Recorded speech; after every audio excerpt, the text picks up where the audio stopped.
Welcome back. We were continuing with the chapter Kings, Farmers and Towns. In the previous video, we have already discussed the relationship between the Princeps and Piyadasi. Today we will start from the second topic, the earliest states. We know the time period of this chapter is 6th century BCE to 6th century CE. This time is very much important because it is an era associated with early states, cities, the growing use of iron, the development of coinage, etc. This time period is also witnessed the growth of diverse system of thoughts including Buddhism and Jainism. And we know Buddhist and Jaina texts became the sources to reconstruct the history of this chapter. So, in those religious texts, it is mentioned about 16 states known as Mahajanapadas. And among those 16 Mahajanapadas, few importance are mentioned here like Vajji, Magadha, Koshala, Kuru, Panchla, Gandhara, Avanti. All the 16 Mahajanapadas are mentioned here. I tried to mark them with red color. This Anga, Magadha, Vajji, Malla, Vatsa, Kashi, Koshala, Chedi, Panchla, Kuru, Susana, Matsya, Avanti, Asmaka, Kamboja and Gandhara.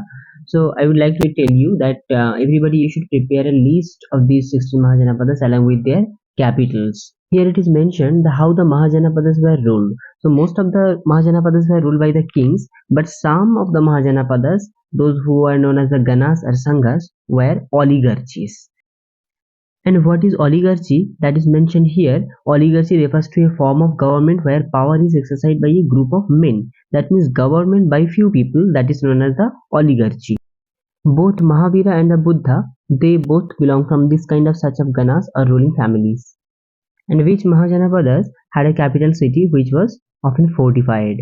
One most important features of this time period is 6th century BC onwards, the Brahmanas began composing Sanskrit texts known as the Dharma Sutras. And we know Dharma Sutras and Dharma Shastras that laid down the norms for the social categories like Brahmana, Kshatriya, Vaishya, Shudra.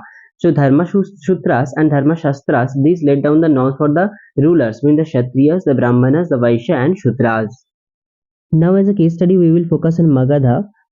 Between 6th and 4th century BCE, Magadha became the most powerful Mahajanapada.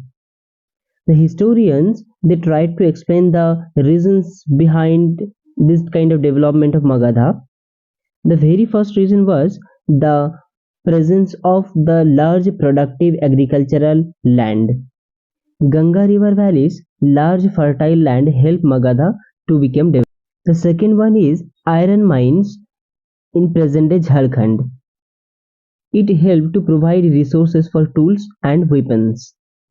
The presence of forest in adjacent area also helped Magadha to become developed because elephant was an important component of the army which were found in the forest of this region. The third is Ganga and its tributaries provided a means of cheap and convenient communication of transportation.